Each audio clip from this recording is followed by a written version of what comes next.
Friends, we're back in the home studio and I would love to revisit the Natasha Denona palette, also show you her Hy-Glam foundation under this lighting. And because I have my brushes, I would like to use the Jumbo Blender with Vanngo's bronzer because I thought I picked up, as I said in my original video, which if you want to check out, I can leave the card here up above. I thought I picked out the medium shade, but it was actually for light skin tones. However, I think it does work for me. It can work for me. And unfortunately, I didn't have a larger bronzer brush with me, but I do have my jumbo bronzer on standby and would love to see this brush in action applying straightforward the color I have, as well as the lipstick. And what else? Oh yes, of course, we can revisit the Burberry blush, seeing that with a different blush brush, something that's a little more aggressive in the pickup and the laydown. And if it's your first time here, welcome. I hope this video is helpful. The purpose of this video is if you happen to be of a similar skin tone and skin condition as I am like in the medium neutral part of the spectrum, and I'm also of a dry skin type. That I recently picked up these makeup products, but I wasn't in my studio at the time, didn't have all my tools, but I thought it would be helpful to still keep that video on my channel because interesting to see foundations and also in this case eyeshadow colors in different light sources. I was directly in front of a window. Here I'm directly in front of a window but with artificial light as well. So let's see how the new Hy-Glam from Natasha Denona looks in NP10, and of course another look at the eye sculpt, tone and texture and tone palette in the dramatic offering. So that means we got to come in a little closer. I did wear the Hy-Glam foundation all day yesterday. I did quite like how it wore throughout the day. I still feel the color is a little off. It could oxidize to be a little like oddly yellow on me. I can't quite nail what makes me about the color. However, happy to still swatch again.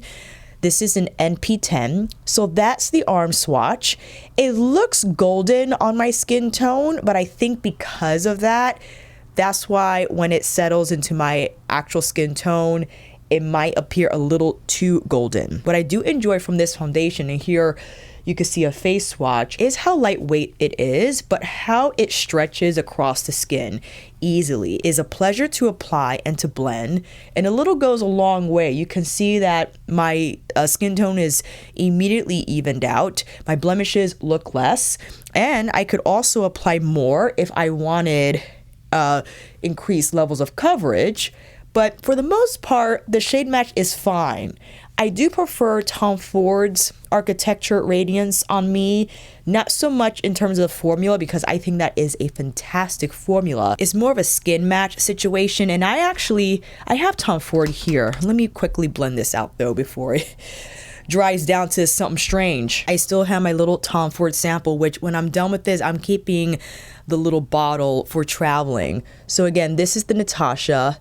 This is the Tom Ford. It's just a better match for me because the shade itself, yes, is darker, but the undertone is a little more neutral. And the issue sometimes is with certain foundation lines that I could go up in color for Natasha, but the undertone might be totally off. That's what I was afraid of. So that's why I stuck to NP10, but possible I could be another. I just tried a bunch in Sephora. I just quickly swatched them on back of hand, or excuse me, back of arm, inside of arm, correct? And I just didn't think they would fly. You know what I mean? I'm like, I don't know if that's gonna work. So as you see, I like to apply little by little, bit by bit. And again, as I mentioned, I enjoy the texture, it's lightweight. It makes me look flawless for sure.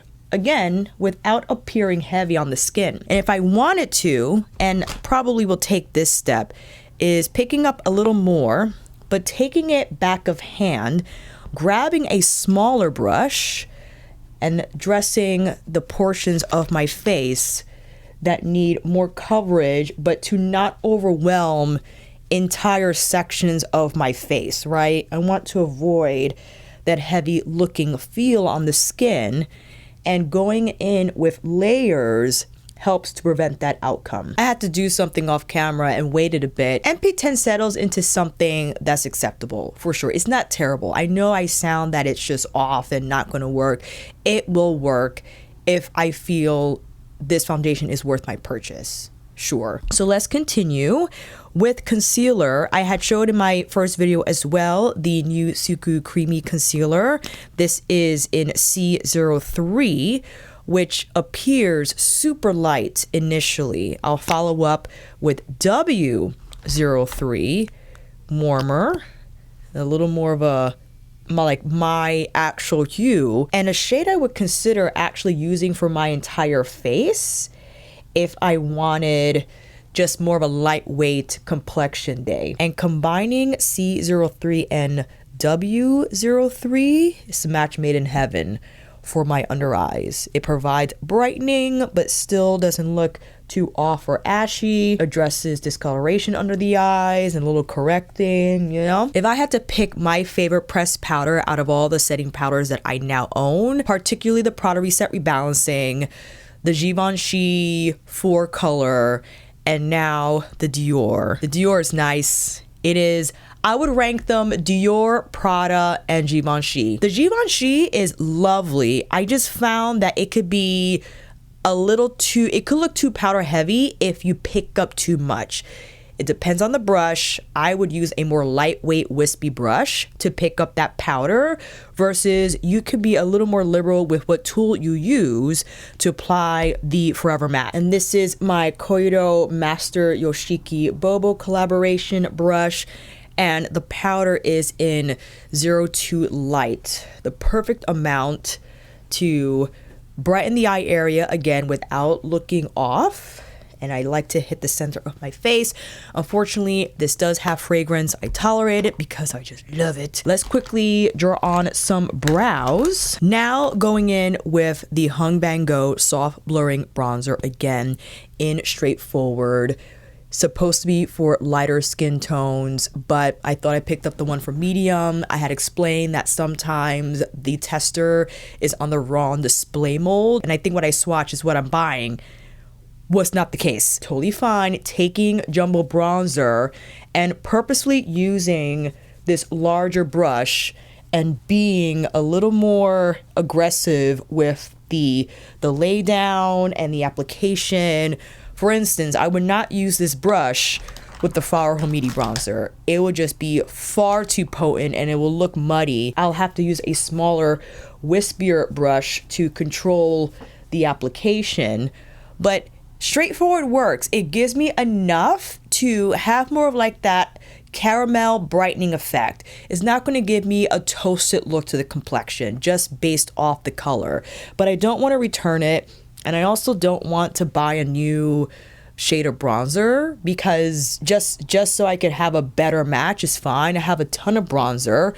I could cocktail my powders and just make it work. Now getting into the Burberry blush. This is 66 Earthy Rose, which looks lightweight on the swatch, but once you get it on the face, definitely want to go in with my Yoshiki and Bobo collaboration and just applying a lot more. And you can see the main difference between now and what I demonstrated in my first video because I have my little Sonia GTF4 brush that's like smaller than this brush. It wasn't going to pick up the same amount of color like this brush does. And because I could pick up more powder, I have a stronger delivery of color and now is far more noticeable. But I will have to be careful with number 93 Russet Leaves. This is a little more potent in the color delivery, still beautiful soft matte blush consistency. And for this, I think I'm going to use my CH02 Bobo and Chikuhodo collaboration. I'll tap off a little bit.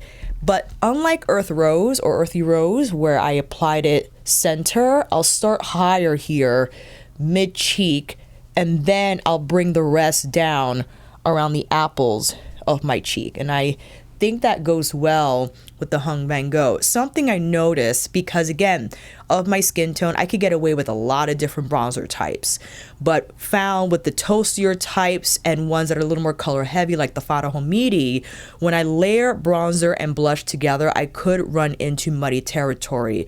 But the tone of the Vanngo blush allows me to layer without the color looking heavy through the hollows of the cheeks, and I just have a little more room to play with in regards to layering my cheek products. And I just like to throw on some on my Earthy Rose side because I adore russet leaves. Do you see how that little veil of russet leaves just brings everything together? So you see the little more color heavy russet leaf side, but russet leaves and Earthy Rose together.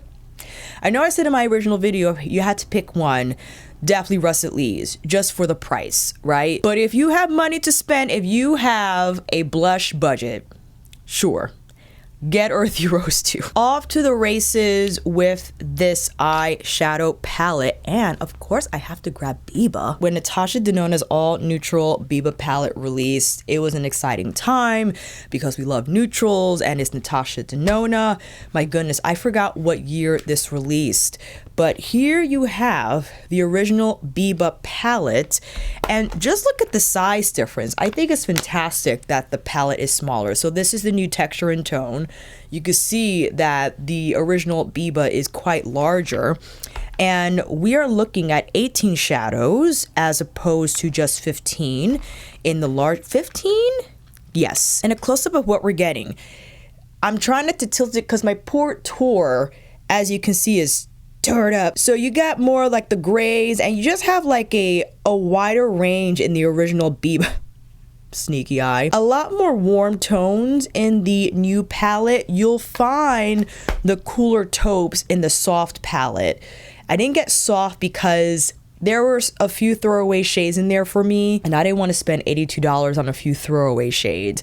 I wanted to choose the palette that I could use all colors from. And I forgot what I showed on the original video. I still want to go in with the P column because the peach warm column looks super red in my original video. So I wanted to swatch those again, but quickly wanted to swatch first row. The warm or peach warm is interesting.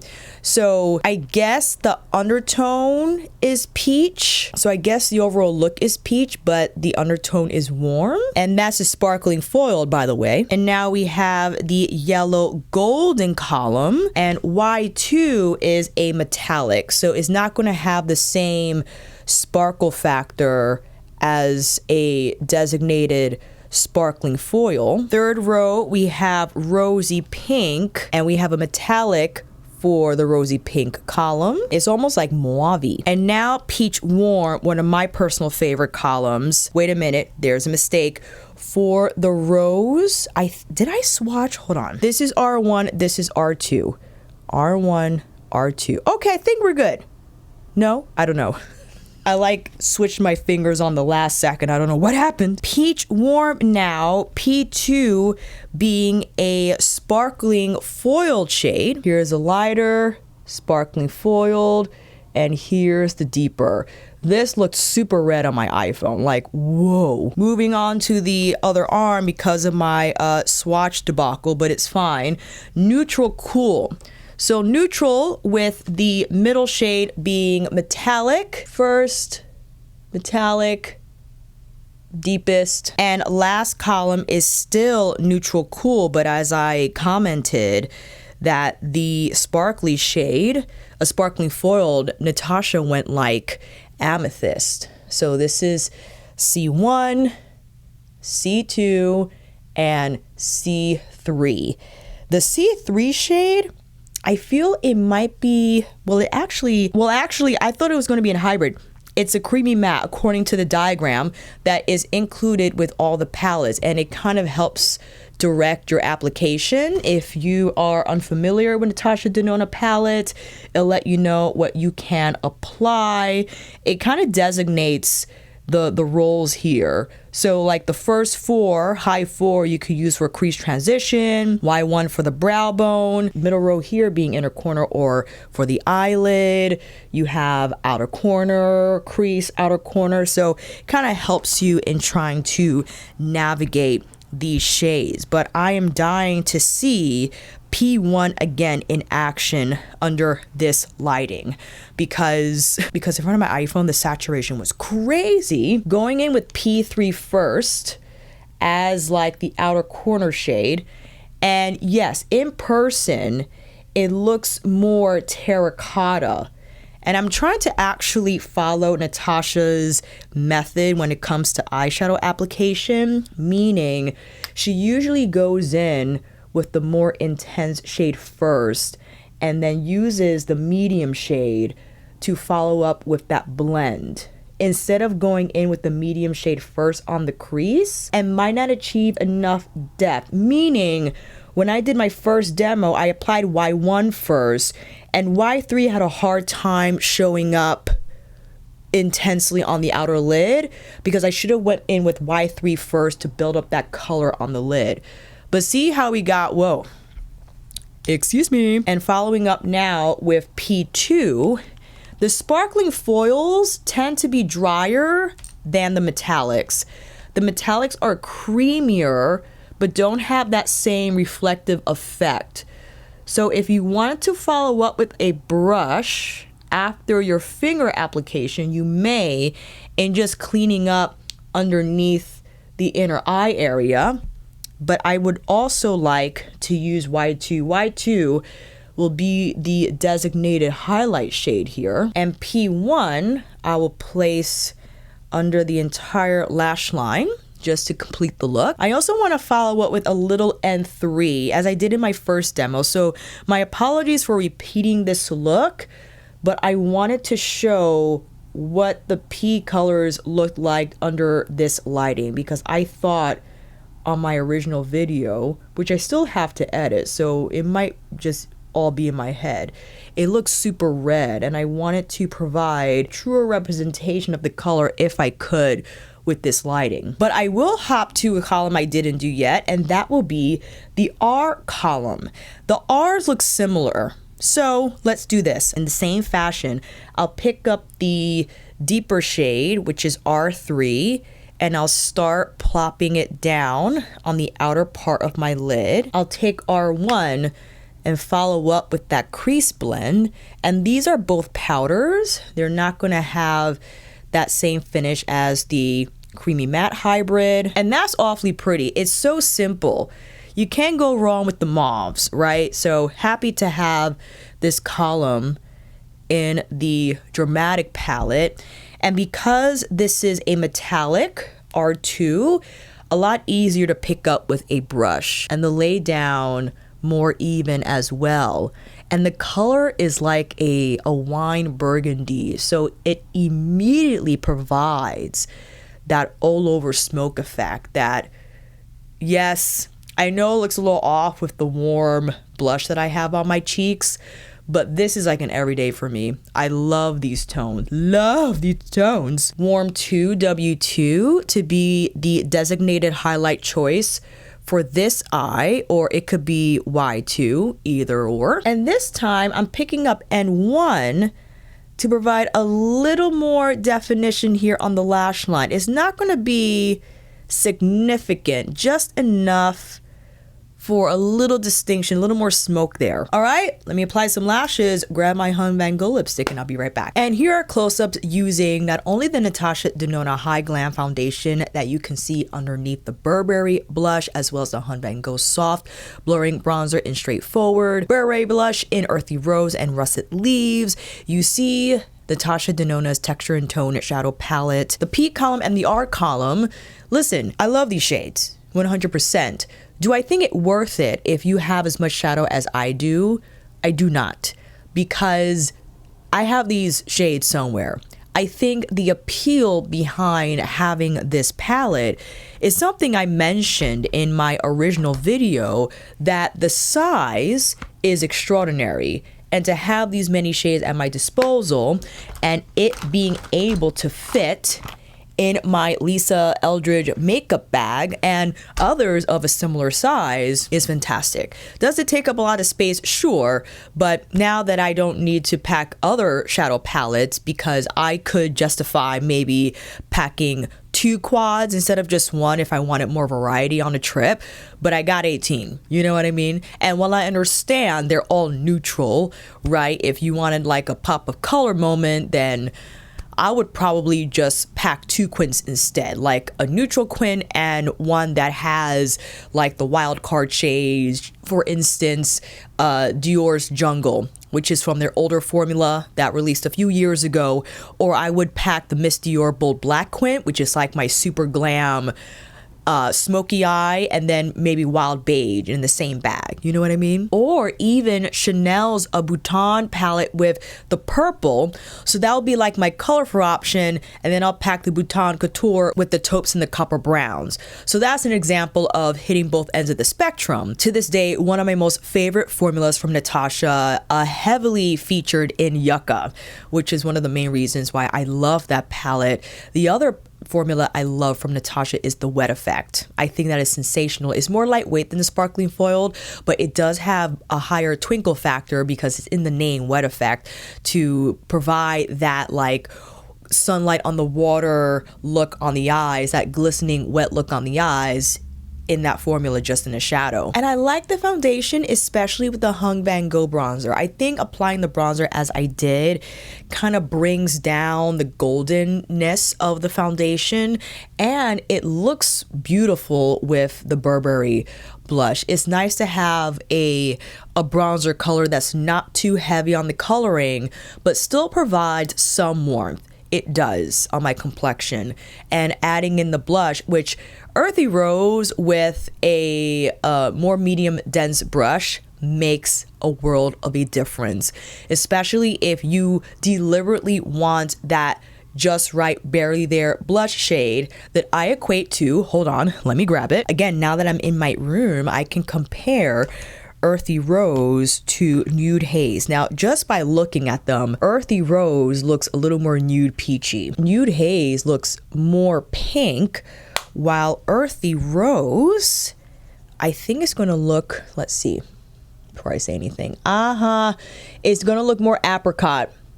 Isn't that interesting? But they're like in the similar realm of blush look, like just enough, but not too much. And the lipstick, I gushed over this lipstick in my first video. The color Wildest Dream. If there's one lipstick you have to get from Vanngo, and one of you had said that the reds are sensational, and I agree. I have, I think, Hung Red. I forgot what it's called. It was sent to me by the team, and thank you again.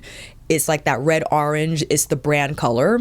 Wildest Dream. I originally said mustard, and I think there is a little bit of mustard in there. It reminds me of like a lipstick that Milk Cosmetics would develop. It's probably in their lineup. This will look beautiful with Rust. This is like the Rust lipstick.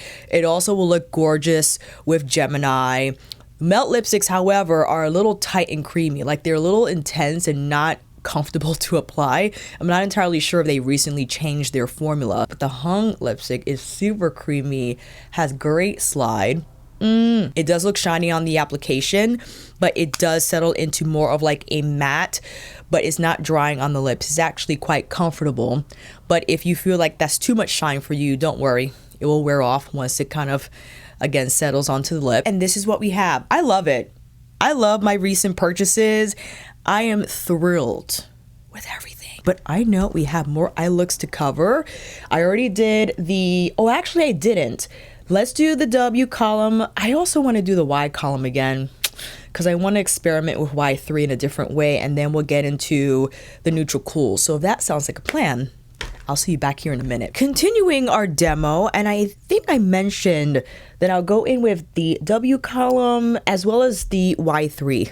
Stay in focus, please, because I wanted to see this mustardy brown in action. And I do have my Suqqu eye primer on, picking up Y3 and tapping that shade exclusively on outer lid, because that turns out to be more color rich versus when I had tried to apply it on top of this honey matte shade.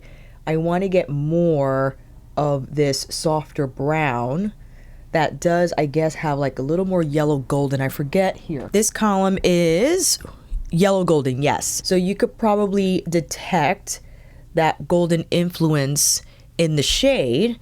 And what I can do to feather the edges is follow up now with the apricot or yellow golden matte. I'm making up colors here. And I could diffuse those edges near the brow. And I think that's a far better road to go. Now, I could also just apply that brown on the lash line perhaps, so it could just overall look softer. I don't have to plant it on as heavy as you see here. This is more so for the sake of the demonstration, so you could truly see and detect the color of the shadow. And now Y2 on the lid, and I'm using my finger because I think we're looking at a metallic. Yes, you can kind of feel which ones are metallic and the others that are the sparkling foil, because the metallics are creamier and easier to pick up with a finger and or brush, where the sparkling foil could be tricky to pick up with a brush, but can be more successfully be picked up with the finger. The W row, now the issue with these two browns is that they don't look distinct on the lid, meaning I don't think you'll be able to tell if I have W1 on or W3 on. So what I'll do is let's plop on W1 first on the outer lid. I actually used this palette yesterday and I applied W1 all over the lid, just as you see here. So this is a lovely one and done smoky shade for my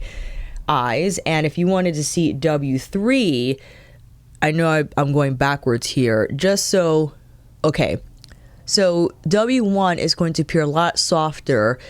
W3 is going to give you a heartier serving of that shade. So if you wanted to go smokier, you could apply W3 all over the lid and then maybe use W1 to kind of blur out the edges, right? We just do a little blending there.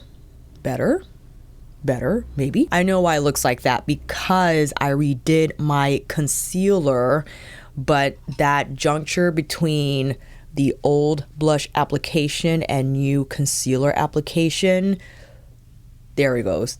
We softened it right up. Thank you, CH02. Let's now follow up with, let's do W3 on the lower lash line. I can tell you right now, the W row is like my go-to row for sure, especially with this lipstick. I mean, come on. This is going to be my soft brown hazy eye without a doubt. Even if I don't follow up with the sparkling foil, but I will. And if you're wondering, well, how are we going to do that? I am just going to pick this up and tap. So it has that reflective finish on the lid, and the backdrop of color is provided by those matte shades. And then exclusively applying that sparkling foil on the inner corner. Do you want a little bit of smoke here? So I'm diving into N1.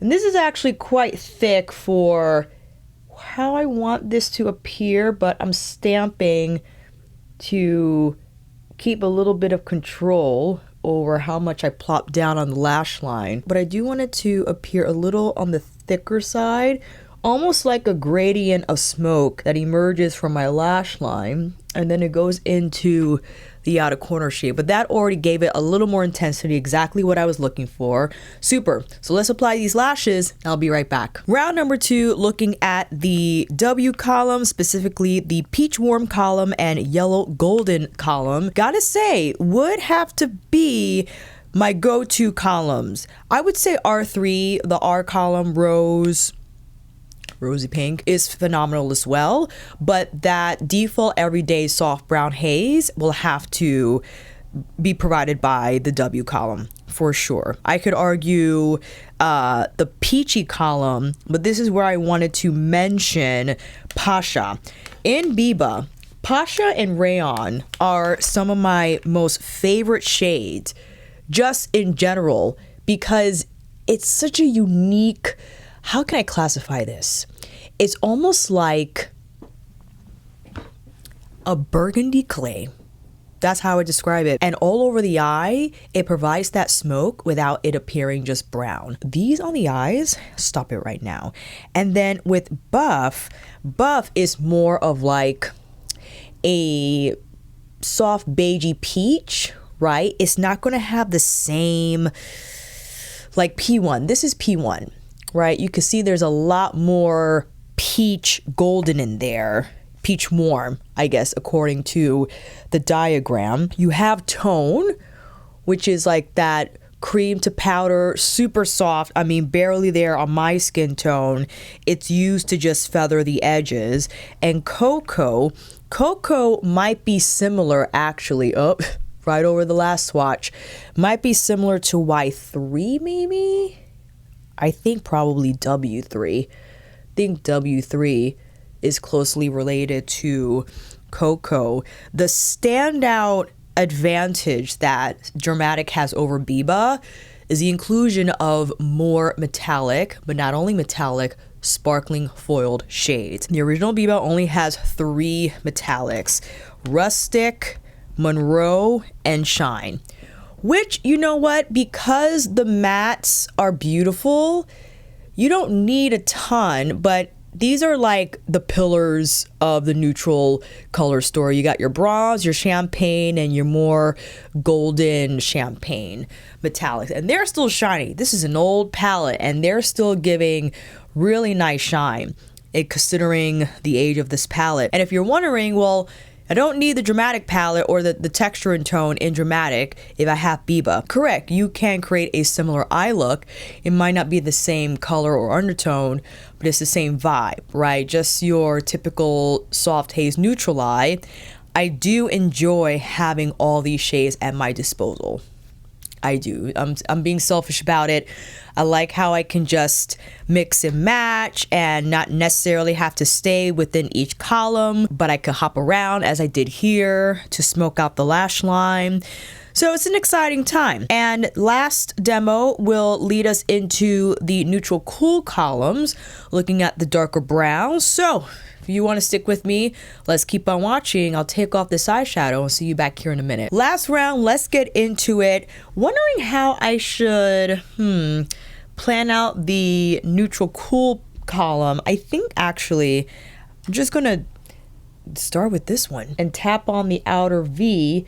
This was, I think, and C3 indicated by the swatch is not going to have the same fluidity as the other mattes here. These are a lot softer and in my opinion are easier to blend. N3 is a shade that you just kind of have to plop down. And if you want to diffuse, that's when you'll go in with N1, which is softer, and follow up with that finishing and refining. Because I think if you try to apply N3 in a windshield fashion, it'll come out uneven. But if you use N1 as your follow-up shade, which is actually what Natasha likes to do, because if you watch her tutorials, Natasha usually starts with the darkest shade close to the lash line, and then she builds it up towards the crease, follows up with the medium shade. Maybe not all the time, but I think consistently that's her go-to method. That's how she likes to layer her shadows. And I recognize how that might be helpful for shades that don't have the same movement in terms of the mattes, right? I'm just taking my time in evening that out. We'll actually take N3 and hit it on the lower quarter. This shade actually reminds me of the dark brown in My Dream. That dark brown is a little tight, and you know, you have to pack it in and then diffuse the edges from there. Because if you try to move it in the same way that you want to move the softer matte, I don't think you'll be as successful. N2 is a traditionally formulated metallic. I still insist on using a finger application because I think it's just easier, you know what I mean? I feel like I have to bring you in closer. I realized you were like far away, so I brought you in a little closer. Tappity tap on the inner part of the lid to clean up that application. And now I'll go in with W2. I could also use Y2 for our highlight. And I'm just dabbing that here under the lower lash line as well. And in the same way, beginning with C3, but starting from my lash line and flicking up from there, because I want to have a little more control over how I shape this eyeshadow because it reminds me of N3. It could be a little tight on the blend where I would use a stiffer brush to move the pigment around. So I shaped it loosely, and now following up, actually let me take my softer pencil brush, a little bit of C1, and start to blur the edges. Now using both these mattes will definitely smoke out the look quickly. So if you want to stay away from this Hy-Glam look, I wouldn't use that black shadow on the lid.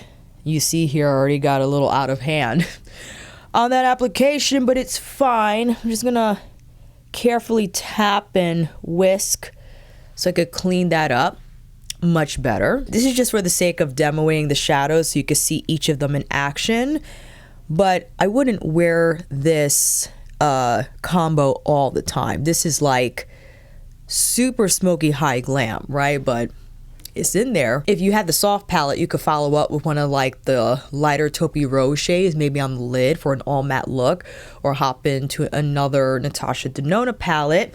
You could also pick up C2, which is one of the sparkling foil shades, and that's going to provide a twist, if you will, because you can definitely detect on the close-ups, I think you will be able to, that amethyst influence for the color, because you have pink pearl and I think blue pearl in here. There's a party going on in this shade. It's so pretty. It doesn't have the same wet effect.